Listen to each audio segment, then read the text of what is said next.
Welcome. I believe this is episode 33. Might be episode 34. My bad. I'm sorry. I'm disorganized. Today it's going to be me and Boone. I'm going to be talking a tiny bit about internet censorship. I mean, we don't need to go that much in depth because everybody and their mother's talking about internet censorship. And then Sean is going to be talking about the craziness going on with the Mueller report, and yeah, it's not looking good for the Democrats. So, not at all. The walls are coming closer every day. The ceiling is caving in on their lies and their bullshit. But yeah, you were telling me before the show about this 14-year-old girl that got basically censored, her ability to put content out totally taken away by YouTube, because there's a couple facets of that are interesting to me. Not only just the censorship aspect, because it is pretty obvious that it has a political spin to it. You know, they wouldn't have banned this person if she was basically just putting out videos praising AOC and oh yeah, of course. talking about how much she loves the politics of her high school teachers. Like, they never would have banned her. She also never would have been popular. But it's clear that there's a political angle here, but also the like you had said, that and we see this trend with a lot of internet censorship, is the tech companies sort of respond to these leftist outrage mobs started by journalists. Like, I think you had said it was a Buzzfeed journalist. Is that right? That kind of got the crowds whipped into a frenzy. Now, I don't know if it's exactly because of the exchange of the Buzzfeed journalist. I've heard a little bit about it, but yeah, it seems that's what's kind of going on. But anyway, so this girl, she had a channel. I think her name was Soph, and the thing that was really interesting is it's a very intelligent, like 14-year-old kid who basically, I think she was tired of all the indoctrination going on at school. So she started a YouTube channel, being very, satirical, kind of a dark sense of humor. But I mean, this is an example of one of the, the mode that Gen Z is in, where they're kind of skeptical against all this propaganda. So I don't think she made all of the content on her own, I believe. And she said this in an interview, so it's out there. I believe that, like, she's got a Discord where she and her team, and I think like her older brother is involved. They basically she comes up with an idea and they script it. So that's why it's like really well done, and it really is well done work that could really get some of the Gen Z kids engaged and get into thinking outside the box. But nope. Some journalist from Buzzfeed was not having it, I believe, and then there are all these complaints, and Soph got her uploading privileges taken away from YouTube, so she can't even upload videos, and she wasn't even doing anything that crazy, and so I don't know. It's just another domino that got knocked down on the censorship thing. Yeah, well, and it's just it's clear to anybody who wants to actually look at what's going on that the censorship is very one-sided. Nobody making mainstream liberal content is being attacked. Nobody who is sounding like MSNBC or CNN is being attacked. Now, I will say it's one-sided, but it's not one-sided against just conservatives. What I see it as is one-sided against people who are anti-establishment. Anybody who is outside of and there's plenty of people on the left who will tell you all day long that they hate the American left because they're communists or something like that. They're far left and they don't like what the neoliberals are doing any more than the conservatives do. But they also face censorship because they will attack the sort of mainstream outlets that are just struggling so hard right now to remain relevant. I mean, these organizations, which at one time wielded unruly amounts of power in our society, and still do to a certain degree, are withering away before our eyes. I mean, it's actually legendary what we're seeing. Yeah, you're talking about with the mainstream media and all that. Yeah, exactly. Yeah, like the old school firms. Yeah. Well, no, I agree. I think there's this article. No, I think Tim Pool last week put out a video saying that I think Disney bought Vice. They invested in Vice like $400 million, and like Disney was like, we don't think we're going to make any of that money back. Yeah, Like they lost it's like tons of money on it. yeah, I think what was it? Wasn't somebody else down? Was it CNN? No, I think YouTube. Was it YouTube? There was some. No, it wasn't YouTube. There was some company that was like a large media company that I believe. No. Yeah, Google said that they were down like $70 million or something like that And it was because because of YouTube. of So like YouTube. I think Yeah, that was because they changed their algorithms, and they yeah, started promoting the dry old content that we've been watching on TV since the 1960s.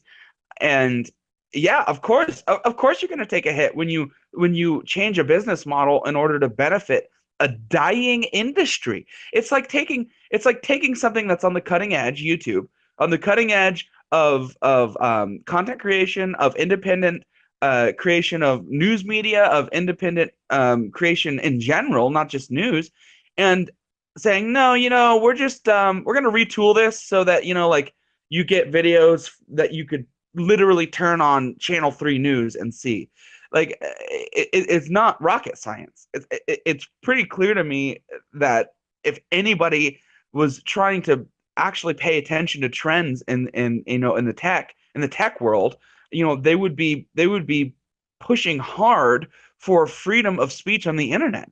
But no, you see that they have an ideological slant to the way that they see the world, in Silicon Valley and in the big tech companies, and it ends up literally hurting their own business. I mean, and that's how in my mind, when ideology has taken over industries, is when they stop focusing on what's going to actually make them money. Because in all honesty, I mean, it might seem cold, but competition and pure capitalism is a force that creates a lot of really good things for a lot of people. And when you shift that to your ideology and just trying to and basically indoctrinate people with your outlets, of course you're going to take a hit. Of course you're going to take it. Not only, especially in the world of I can tune out. I mean, we're in a world where competition for media information and your screen time is fierce. So of course, people are gonna go places where they feel like they're getting good content for free too. I mean, you gotta realize, I mean, the overhead that a YouTuber has is thousands of degrees lower than any dinosaur firm with a brick and mortar building and payroll. hmm no, yeah, yeah. I don't know. It's very interesting, and I think also what we're seeing is we're seeing what the freedom of information can really do for people. For a while, a lot of large corporations and companies were the arbiters and the gatekeepers of this, and I think we saw the way I'll see it like this. I kind of look at this as justice, which is kind of interesting, and maybe this is a little bit off subject, but I feel like in 2008 when we had the housing crisis and all that, there was like a wealth transfer, and then I feel like after that, like years later, after we were having technology advance a little bit, we had an information transfer, and it didn't go in the way that the rich and the elites like to see it. They saw a huge sea change where information was really becoming free for everybody. And so, like all the outcry and all this is we're just seeing an old form of business sort of in its death throes. I wouldn't say that it's over because we're seeing how hard they're fighting for this. And I feel like these people are getting so desperate that they're willing to entertain systems of government that would just oppress everybody. Well, sure, they're communists, as Felina will tell us Yeah. whenever we have her on, and I love hmm her for it. Right. These people are communists. I mean, they might not think they are. They might call it different things, but they're authoritarians. They want all the power, and yeah, and but personally, I mean, that to me explains why they have an ideological slant. It's because they're power hungry. They've realized at this point with the system that we're under, money can only get you so much power. It's a lot of power, but it's not the ultimate power. It's not the power to control society. That's what these people want. They want to engineer society so that they are on top. And it's very cynical. And I have my communist buddy. We had him on the Oh podcast. yeah. Yeah, I mean he he's not one of those communists. He genuinely believes that this revolutionary, wonky system of government can work in people's favor, but it just doesn't. It never does. I mean, you concentrate power that much. I don't care how altruistic the first leader is. Wait to the second one. I mean, it's just not.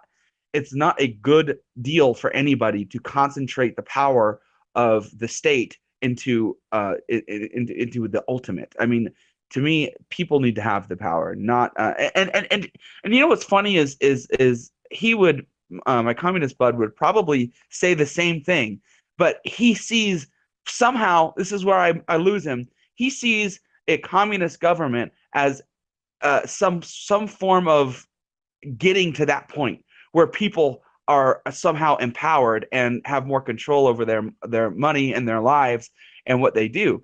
And it just seems like uh, totally backwards to me to think that you can provide freedom and not just freedom but happiness and the ability to earn for yourself and do what you want to do with your life by the means of force. Like it Yeah. just makes no sense. It makes no sense to me. But it's a lot of whataboutism with him and a lot of other people who are caught up with sort of communism and the propaganda that it gets put out, and it's all about, oh, look how bad capitalism is, and then they proceed to blame capitalism for more death than communism ever created, and it's just totally psychotic. Yeah, it's It's just totally ridiculous. psychotic. It's ridiculous. I mean, and it's just funny. I mean, it cracks me up too to see the most vocal people of these views. I'm not talking about your friend, but I'm talking more like college campuses. And I've mentioned it before, but it always seems like these snooty white upper middle class people trying to like talk about, oh, all these people are victims, like this is really awful. Like I was watching a debate. It was Michael Knowles. I don't know if you're familiar with him, but he's a conservative guy, and he was like at a university, and it was kind of funny. He had two professors ask questions. I don't think they were white, but they were definitely like elitist types. And the thing that's so funny is they will lecture on and on about marginalized people and white supremacy and all these victims. And when they were done with their questions, they just left. The other people sat there to listen to what happened. And it was just kind of ironic. It's just funny that these people, they kind of just cry on and on about all this victimhood shit. But then as soon as somebody challenges them or like they're done making their point, they're out of there. They're not really connected to these people. I don't sense that some of these professor types really care about these marginalized groups, you know? Well, you're right. It's very cynical, and it's not just the professor types. It's the entire Oh yeah, structure the of like right of the modern left because intersectionalists, I yeah, guess. they Yeah, don't care. I mean, it's so gross and cynical, and you can really see it right now, um, in stark contrast because what are we looking at? We're looking at an economy that's just booming. Black unemployment is at its lowest levels almost ever. They're earning black people's earnings and minorities' earnings are up to levels that they've never been before. And all these people who are claiming to be standing up for marginalized people, this, that, all they want to do is tear the economy down. All they want to do is say Trump's evil, bad madman, and they want to raise the taxes and they want to ship all the business to China, because of the environment bullshit. Meanwhile, all the industry they ship to China will create more pollution than we ever would. I mean, it's really easy to see when you dissect the things that the left wants to do on a policy level, that their rhetoric is cynical and lies. It's really easy to see if you understand that their solutions are total bullshit, power and money plays, that all their rosy speech, all their rosy, oh, we stand up for the marginalized, oh, we want to save the environment, oh, we're the good guys shit, is a shtick. It's a shtick. These people are cynical to the core. And the ones who aren't and the ones who are genuine are, I'm sorry, stupid or uninformed or low IQ. It's just how it is. You don't yeah, understand. If you're pushing for the sorts of solutions the Democratic Party wants to put into place, and you are genuinely saying that Donald Trump is a white supremacist and hates black people, Yeah. then you're either totally out of tune with real information, or you just got an IQ that's around room temperature. I'm sorry. Well, yeah, I think, some of it is just, I think, at the forefront, it's probably people just aren't very humble and willing to like acknowledge when they're wrong. They just, resort to whataboutisms, as you were saying, and all these things. And I'm kind of seeing that on the far right as well, which is kind of interesting. Is on the far left, it seems like, you say, okay, black unemployment's really low, the economy's doing really well, and they go, oh, well, what about this? And they avoid it, and they don't even want to confront it. And if you talk to people on the far right, they're like, I don't care about low black unemployment. I don't care about these things. Where's the wall? Why didn't Trump become like a dictator, And it's just kind of funny. I just feel like both of those extreme sides they have their views, they hold to them, they double down, they triple down, and they just don't want to hear about some of the positives that happen. It's either Trump is so awful and nothing he could do is ever good, and other people are like, Trump hasn't done enough. I can't, and they're complaining about that. And so it's kind of Yeah, interesting. it's kind of like I don't think for a second that Ann Coulter is genuine, but No, no. she does represent a set of people who do think like her, Yeah. or like she speaks. I don't think that I don't believe for a second that she believes anything she says on TV or social media. She's a total, she's totally doing it for money and attention. But that being said, there are people out there who do think what she's saying on social media when she goes out and bashes Trump because XY, because he's apparently not doing anything. It's like, are you psychotic? Are you not paying attention? But you're right. I mean, there's an element to anybody with a sort of us versus them mentality, or like extreme partisan mentality, where not only are they unwilling to engage in what we would consider actual conversation or actual give and take, where they can accept that they might be wrong on certain levels. And I mean, we all need to be able to accept that we might be wrong on certain levels, but they also take it to a level where, like you said, they double, triple, quadruple down. They never ever question themselves, not Mm-mm. once. Never. It's just pure It's mental narcissism. illness. Yeah, Well, it's yeah, some and sort that of too. mental Yeah. illness. Yeah, yeah, and I think a lot of it has to do with, I think, for one, social media is a big factor. It's really rewiring the way people's brains work. People are, back in the day when somebody wanted to rush, they would go like do drugs or something like that. Like drugs is like your phone now. I mean, you've got like Twitter. I mean, I don't know. It's not really been that harsh on me, but you can tell, like you can feel that these people like work with dopamine feedback loops, and they're just trying to get people on their phone as much as they can possibly be on there. So I think, we got a lot of things going on where everybody's very connected, everybody can voice their opinion to the world whenever they want. And so, I mean, we're just going through all these transitions right now, and it's chaos, and it's different now because if like one country tries something, like say if America started censoring everything and they started legislating speech and all that, back in the past, if a country did something like that, I'd be like, oh, sucks for that country, that country's done. But now we're so interconnected, and we've got so many of these like global superpowers that rely on each other, that if we screw this up and we don't figure this out now, it's like we could either have a really horrible future or a very beautiful one. But I feel like it's still sort of a 50-50. I do feel like we're seeing positive momentum happening in certain areas, but it's like, people really need to be, I just don't think people are grateful, because if you think about, if people really decided to start working together and putting their heads together to, create a better world, we could actually do that. We could do that tomorrow if we wanted. But it's like, I feel like people aren't grateful for the part of history that we're in. And I think people need to realize that, we don't want to mess this up. You know what I mean? No, you're right, because it could go so bad. I mean, at this point, there's been other points in history where you're at a pivot point and things go good, things go bad.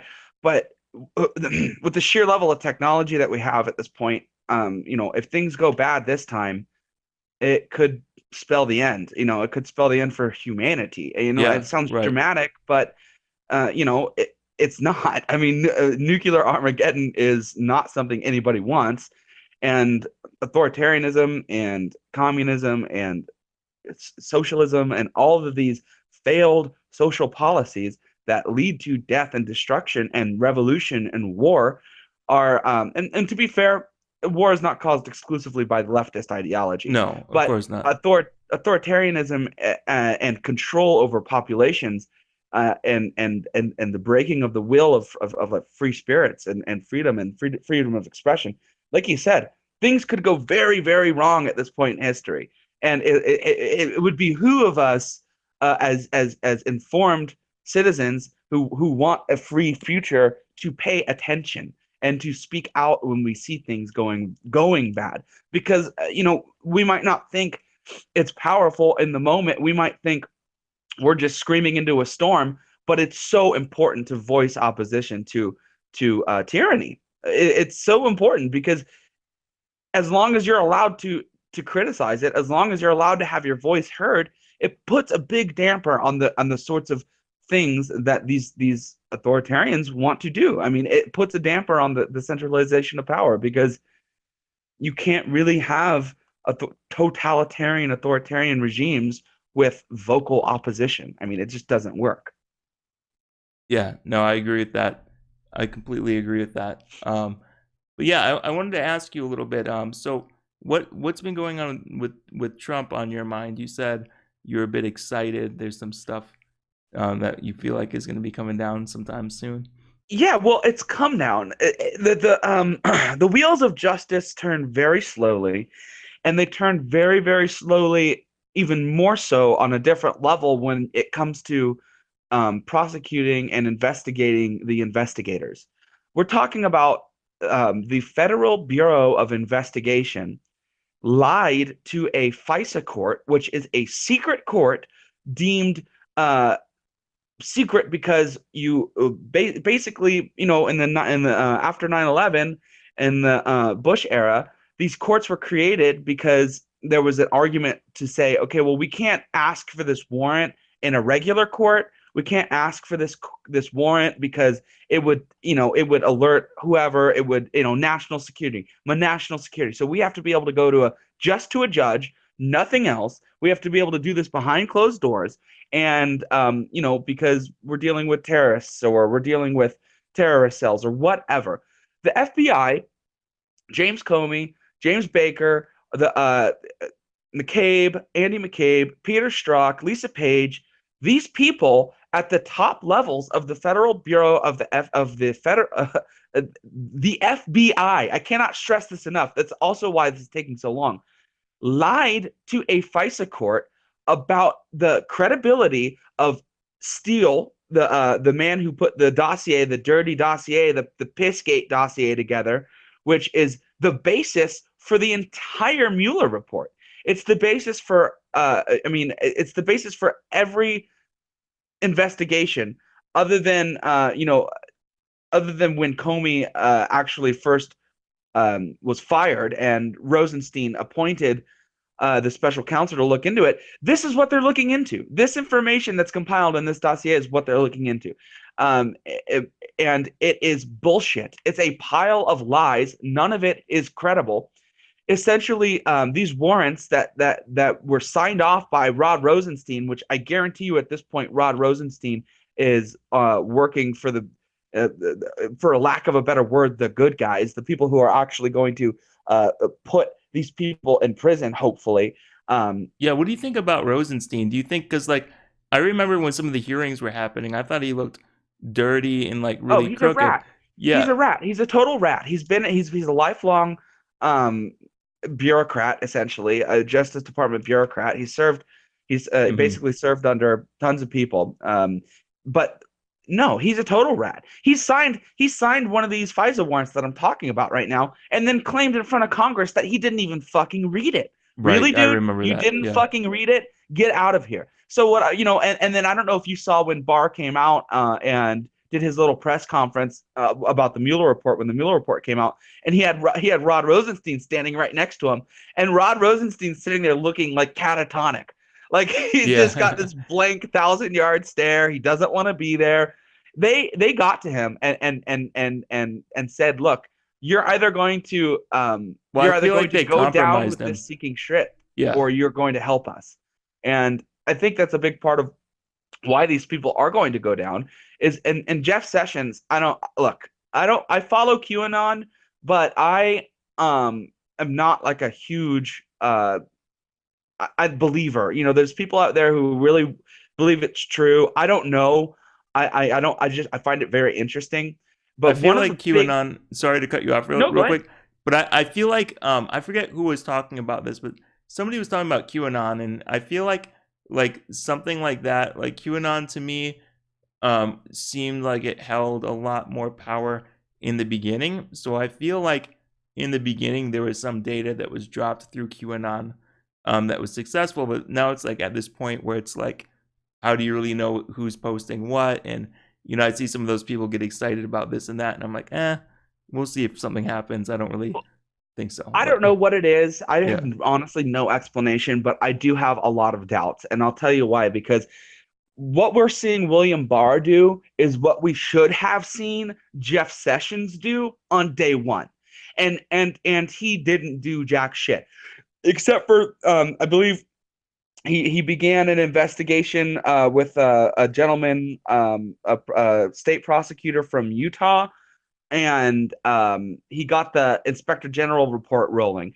But honestly, he sat on his hands and did nothing, and allowed Rod Rosenstein to run the DOJ and go after Donald Trump and attempt to frame him for something he did not do. I mean, it's Watergate on steroids. And you have QAnon going around saying trust Sessions, trust Sessions. It's all in the plan. yeah, Trust Sessions. Well, guess what? I don't fucking trust Jeff Sessions. And I think it's really, really clear to see now that we have somebody in that position who is actually doing their job. And it's not a matter of being virulently pro-Trump. It's not a matter of being, oh, well, I just want Trump to win. No, it's a matter of following the letter of the law and putting actual criminals behind bars. And not just your run-of-the-mill criminal, not even your run-of-the-mill mobster. We're talking about criminals at the highest level of our investigatory and law enforcement apparatuses. We're talking about criminals who have hijacked the very structures by which we use to put criminals in prison. It's scary, it's big, and it's coming down the line. I would expect to at least see Peter Strzok, maybe Lisa Page, depending on how much information she gives, Andy McCabe, James Baker, who was the chief counsel for these guys, basically their lawyer, who suggested that Hillary Clinton be prosecuted before Comey totally changed the language of whatever and memo he wrote about the mid-year review, which is what they called the investigation into Hillary's missing emails and all the information that leaked out of the State the Department. mid-year review. That's a That very convenient title. Yeah, it's really that just sounds Oh, just a little audit. We're just just gonna yeah, just doing a check. little mid-year review, and yeah. So I would expect all of these people to see justice. And when I say that, I just mean at least a trial. Like somebody needs to prosecute these people, and we need to get information on what happened. And if this is all true, I don't want to get my hopes up too high, but I would expect Hillary Clinton to be indicted. That's the way it's going. And she may run in 2020 just to have cover to say that, oh, Donald Trump's trying to indict his political opponents. Well, and it's You know, like no wonder why the Democrats are trying to exclude Trump from the ballot in 2020. They're scared, dude. They're they're scared, and it's scared. like the stuff that they try to do. I don't know, man. If some of the if this stuff going on with, like, if I like I don't know. There's so much that's taken place that I hear the Democrats saying such shocking, crazy things that it doesn't even like surprise me anymore. But if you told me, if somebody went in a time machine and talked to me like in 2015 and told me about all the stuff that was going to go on, I mean, just tell me that Trump's going to, become president. I wouldn't have believed that, but I would have been blown away if somebody went back in time and told me about all the things that was going to happen, because I don't know. It's just like they just never Me cease too, to man. surprise me. I never, and this is part of the good news. I'm right there with you. I never, before all of this going down, and before what happened with the FBI and Clinton's people trying to frame Donald Trump for whatever the fuck, pissing on beds in Russia, or I don't know, sucking Putin's dick or something, like it's absolutely ridiculous. I never would have expected, in a million years, that Hillary Clinton would actually be facing prosecution, because Yeah, she I mean, goddamn needs to be. But up until this point, it was so blatantly obvious that she owned and controlled all of these people, and it's kind of funny. She basically owns the DNC. I mean, the money game on the side of the Clintons and their ability to fundraise from not only foreign countries but massive corporations and multinational corporations is basically what's propped up the DNC's coffers for the last, I don't know, 10 years. So while Tom Perez is the head of the DNC, it might as well be Hillary Clinton. And I think after Nancy Pelosi got in, and was made, not got in, but after the Dems won the House, I think not only what we're starting to see is the collapse of that old structure of the Clintons, but with it, the revelation of just how dirty and corrupt, not just the Clintons are. We know how dirty and corrupt the Clintons are. That's kind of out in the open. But the FBI and these top law enforcement officers who are equally as culpable as Hillary Clinton, because they're covering for her, and they are completely corrupt. Um, it's really incredible. It's really incredible. And if things keep going the way they're going, and Trump doesn't even have to win in 2020, but he will. Um, the ball's already rolling. You can't you can't put the cat back in the bag. We've all seen the criminality of these people. Just the fact alone that James Comey just carte blanche exonerates Hillary Clinton by saying no reasonable prosecutor would bring these charges to a court when it comes to her missing emails and all the information that she stored on non-governmental servers and all that bullshit. Completely illegal, and not only illegal, but could be considered treason if she was selling the information to foreigners, which I almost guarantee you she was. Um, you know, the whole stinky pot of bullshit is coming down on their heads.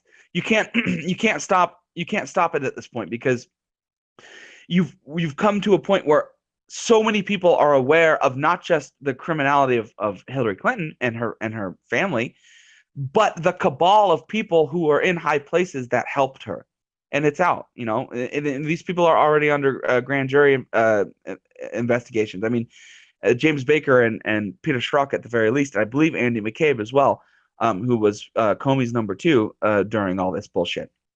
So, it's coming down. There's real hope for the future of equal justice under the law in this country. And I really, I hate to sound like Sean Hannity, although I do like his show. But he does kind of sound like a broken record with the equal justice under the law stuff. But I mean, there's no reason to not be a broken record about it. I mean, it's so fundamental to our country and to the way that we run things that there is no equal justice under the law until this whole thing gets fixed. Because it's blatantly obvious what's happened. yeah, yeah. So I don't know. I'm hoping to see something happen. I want to see somebody get prosecuted. I don't know if it's gonna happen. I can reassure you. Well, I don't know if I could assure you of this, but I do feel like if Trump, and I see it happening, but if Trump gets in 2020, then maybe he'll be a little bit more hands on about certain things. You know what I'm saying? There's Yes. sort of a strategy to things. And so to those who really, appreciate Ann Coulter, I would say don't follow her lead and get all like upset and throw your cards out before the game's even done. There's a process to things, and I think that Trump's cognizant of that. So it's like I think we've seen certain things happen and kind of take place, but I'd really like to see him in for another 4 years to see if he gets more hands on to see if we can really kind of turn some things around in this country. And yeah, it's like so this'll I really do think that this 8 years under Trump or whoever might succeed him, this is going to be a time in history that people are going to look back at and say, wow, that was a pinnacle time. That's either when they completely screwed everything up or got it right. You know what I mean? So Yeah, I mean, not just on a technological level, but like you right, said, right, right. on a level of government. And are we going to put the criminals in jail or not? Are we going to let them run roughshod under our over our systems of government? Are we going to let them control through graft and bribery and murder, literally murder? I mean, Seth Rich was murdered. And nobody cared. Nobody talks about it. Hardly Seth Rich anybody. was murdered Yep. by Hillary Clinton's fucking word. I mean, like, it might sound crazy to some people, but it's fucking true. I mean, she had him killed. She was actually openly, this is a little bit different, but she was openly joking about even Julian Assange, saying, can't we just Can't we drone just that drone him? guy? Yeah. Can't we And just drone him? and I'm sure if they said yes, she'd be like, go for it. Yeah. Oh no. Oh, I'm sorry. Sorry, Hillary. You're not in control anymore. You can't just fucking kill people that you want killed. I mean, and I mean, unfortunately, I say that, but she can. I mean, she's gotten away with it. Look, if you think that Oh, Vince didn't she get her? Foster, Did you hear that she got her lawyer license back like a few months ago? Did you hear about that? You know how I she was didn't know that. stripped? I think she was stripped of it for something.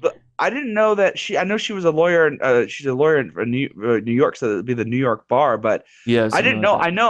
that. I know that Or was Bill it? Clinton had his when he was impeached, um, had his license to practice law stripped from him. I actually didn't know that Clinton had that done. Maybe she just got it back. I don't know, because like she hadn't been practicing for a while. But yeah, I mean it's crazy. I wonder how much. I'd really love to see how much money she's invested towards this whole trying to get Trump impeached and all that. I mean it's ridiculous. I think even just on the Mueller report alone, like $32 million was spent, and that's just a shame, dude. Yeah, it's pocket change to these people, but you know what $32 million could do for my city? I mean, Quite a if they bit, just took yeah. $32 million and not even give it to the government, just give it to the people. I mean, Right. split it between. It's insane, and this is totally off topic, but something I have been thinking about for a while. Uh, Social spending and like what Americans call socialism, not real socialism, not communism, uh, you know, is a societal good, in my personal opinion. Yeah. What what I see as the breakdown is letting the government and the government bureaucracies control the way that money is allocated.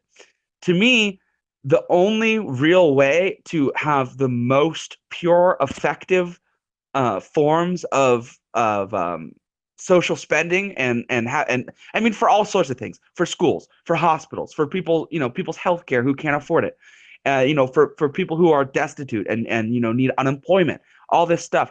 And in the unemployment realm, it does actually come down to what I'm about to explain: direct subsidies. Stop allowing massive bureaucracies to control the money. If you're going to spend money on healthcare, give people who need healthcare money.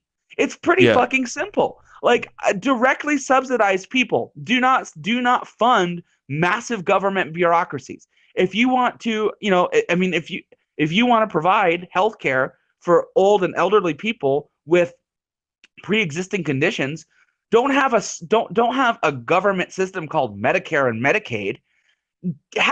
give people above a certain age direct subsidies for their health care. Give them money. I mean, I don't see how giving massive bureaucratic systems power and money is going to help anybody in any capacity. And again, it's not about oh, socialism's bad. Right. It's about people who get into these positions are by the nature of humanity capable of being corrupt. I mean, it's just how it works. Yeah, no, I agree with that. It's just, yeah, A it's little off never good. topic, but Well, I've no, been yeah, thinking about that but for a yeah, while. it isn't good to make the state God in that way. And I just feel like if people, I just think governments need to be afraid of the citizens, and the citizens should not be afraid of the government. It should Totally. always be that way. The state should be something that's there for us to help us in our lives. And yeah, I feel like just having this bureaucratic thing where they tell you how you're going to spend your money, they put all these controls on you, you're just going to internalize negative things about yourself as a human. You know what I mean? And it's just going to strip you of your dignity and self-respect in a lot of ways. And so, that's really what's going on. Is like we look at communities in our country that aren't doing well. You look at, like, you know black unemployment is down now, but you look at, like, the black inner city, or even like Native Americans and stuff like that. And when you see these groups, these marginalized groups that we hear about from the left, I think the ones that are affected the most are the ones that got into getting government incentives and handouts and things like that. And so that's really what we're battling with, is like, are we going to give people their sovereignty and their liberty, or are we going to strip them of their dignity and kind of manage everything about their lives? Yeah, exactly. Exactly. I mean, you said it. You said it beautifully. I couldn't say it better myself. I mean, you cannot make the state God in that sense. You can't. If you do, it leads to horrific, horrible things. Yeah, I mean, and it's always going to. It only makes sense. I mean, if you're going to have this all powerful state, like, somebody's going to get hurt. I mean, they're like, it doesn't matter what your views are, people are going to end up getting hurt and losing their rights and stuff like that. And so I think really that's really what we're seeing, like, among, like, the two camps on the political spectrum. I feel like on, the conservative side, people celebrate humanity, they celebrate life. And I just feel like on the other side, especially the far left, they just have a complete negative view of humanity. And it seems like they just see it as a disease, you know what I mean? But it's like, Yeah, that's they're not open a, about it too. right. I mean, these people will tell you that humanity is a cancer on the earth, and it's like, okay, When you talk about abortion, I've seen these dialogues where some of these lefties refer to, like, the fetus as, like, the parasite and the host.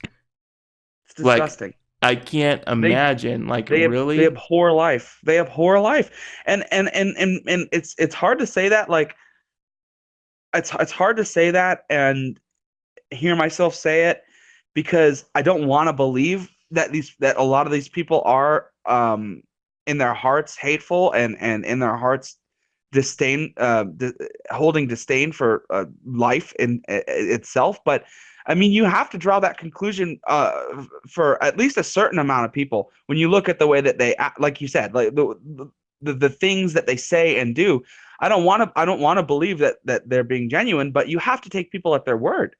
I mean, when you hear somebody describe a human life as a parasite, when you hear people talk about innocent babies in the womb as somehow malevolent, how can you draw any other conclusion?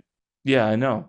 And it just, like, and I think that there are well-intentioned people that, are progressives, and I don't think they really see it that way. But I think when you just have to be careful, because I mean, this is the stuff that, people are eating up on college campuses. And it's like, it's just another example of, like, you should never take anything that's said to you by face value. And so I think that there are probably some people at the very top on the far left that are evil people that hate life, and they're, spreading this stuff.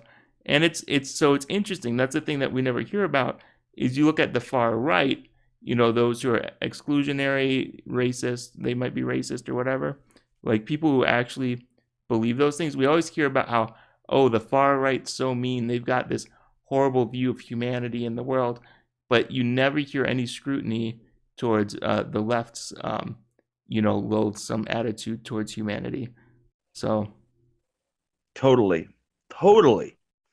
Well, man, I think yeah, that was. I think we covered everything yeah. You pretty ready to good. wrap this up?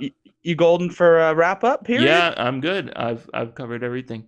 But All yeah. right. All right. Thanks for listening, guys. We'll be back. We will be back.